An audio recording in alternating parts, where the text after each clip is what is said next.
I want to turn next to Rosemary Gibson, another member of the Committee on the Present Danger of China, who, to her great credit, put her extraordinary and indeed award-winning skills as a medical writer to the task of raising a warning in our country and worldwide, for that matter, about the dangerous dependency that we have on communist China for medicines. About 2 years ago, when she published a book with a co-author by the name of China RX, which really details the dangerous vulnerability of this country and others to this reliance on China for a host of medicines and the ingredients of those that they don't manufacture in their entirety, both for generic purposes and others.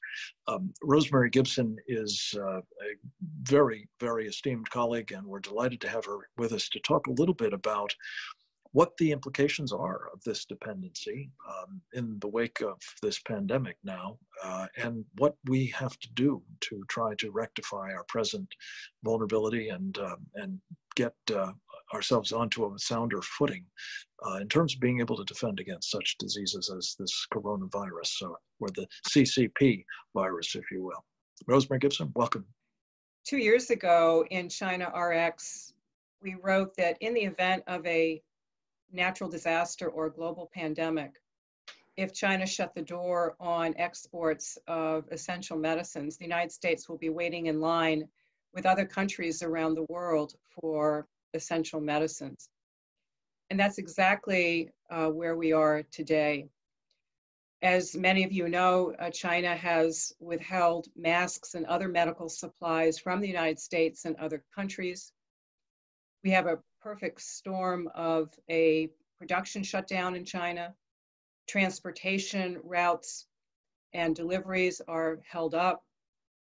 And China has commandeered medical supplies meant for export to the US and other countries to use for its own people. So we have the perfect storm of a production shutdown, a disease outbreak in China that has spread around the world, and the global supply of the core chemicals for our medicines, 80% of them come from China. So what was predicted in China RX, this is what we're seeing right now. So what does it mean for day-to-day implications for our country? We've heard a lot about masks and respirators and protective gowns. That production is ramping up here in the United States. Fortunately, before a disease outbreak goes to a larger scale, if it indeed does do that, it will take more time for the United States to build up capacity to actually produce critical drugs. To give you an idea of what we're talking about, if there are people who are hospitalized with coronavirus, those would be very seriously ill people, most of them. And fortunately, it's a small number, but they will need basic critical medicines to be cared for. Again, these are not treatments to cure, but they're medicines to care for people. They're sedatives if you have to be on a ventilator. They're medicines to keep your blood pressure up. And if chances are good that people will get a secondary infection such as pneumonia or sepsis because their immune systems are weakened. And we depend on China for virtually all of the antibiotics to treat those infections. This has been true in the best of times without coronavirus, and certainly now it's true when the demand could escalate. So if there's any silver lining in the coronavirus situation, it is that we are finally highlighting this extraordinary vulnerability on a single country, the world's vulnerability on a single country for essential commodities that are necessary for life itself. Since then, we are seeing movement in Congress with members of both parties that are drafting legislation. Most recently, I saw a draft bill that it looks very, very promising that can help jumpstart production here in the United States quickly. We have tremendous talent here. We've had hundreds of thousands of pharmaceutical engineers and chemists laid off because of our outsourcing to China. And we have the opportunity to take advantage of that tremendous human capital here and put them back to work for our national health security and our national security. I want to address 2 points that to dispel some doubt that may still exist out there about the role for government in so far as bringing our medicine making back home. There's a perception out there that among some that the free market will fix this. To be clear, there is no free market in this market for generic drugs, which are 90% of the medicines we take. Western companies are collapsing. The last US headquartered plant, the $9 billion company, announced it was merging with another firm last year.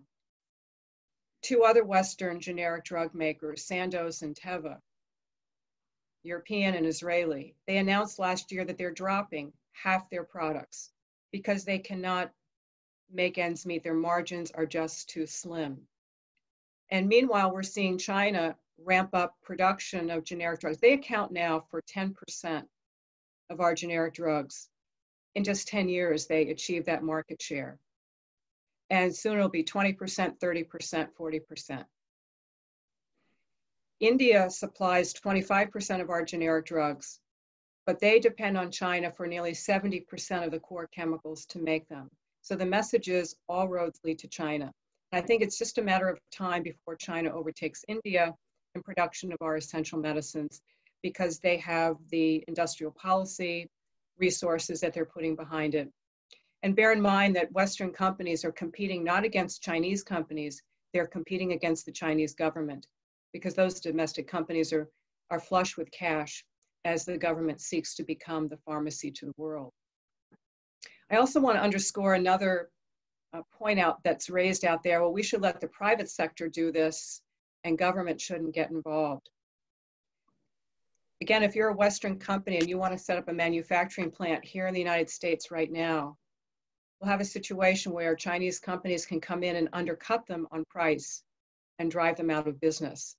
This is how we lost our ability to make penicillin, basic things like aspirin. We cannot make aspirin here in the United States, let alone critical antibiotics. So the private sector can't do it alone and go up against, effectively, the Chinese government. Recently, the president announced that it's going to use the Defense Production Act as a vehicle to spur domestic manufacturing. The White House Office of Trade and Manufacturing Policy says will be coming out with an executive order, which the president personally asked them to do, that will include Buy American provisions, and it will also support innovation and manufacturing technology, which will help us make critical drugs here in the United States faster, cheaper, real-time quality control, and with a smaller environmental footprint. We have tremendous ingenuity in our country, and now's the time that we can ensure our health security, because this is going to happen again. There'll be another coronavirus at some point in the future. And at that time, China will have even a tighter grip. Right now, China controls the ingredients for thousands of medicines that we need to run our healthcare systems. And the quality has been exceedingly concerning. Some of you might remember the blood pressure medicine recalls, because a Chinese company that was a global producer had highest levels of carcinogens, 200 times the acceptable limit of carcinogens in the blood pressure pills that Americans and people around the world were taking. So we have to find a different path here. We have a strategic direction and a strategic choice to make. Do we want to continue on the same path, or do we want to pursue a strategy where we can have a minimum level of capacity to make our own critical medicines at a time like this? I also want to underscore, and I was looking for a quote here that was in the Chinese state-run media about the threat that China recently posed to the United States. I'll read it to you. If China retaliates against the US at this time, in addition to announcing a travel ban on the US, it will also announce control over medicine production and ban exports to the United States. If China announces its drugs are for domestic use and bans exports, the US will fall into the hell of a new coronavirus epidemic. So we have been warned. We have the opportunity to take this warning and motivate us to bring production back to the United States so we are not subject to the leverage that China holds over us currently. I'll stop there. Thank you.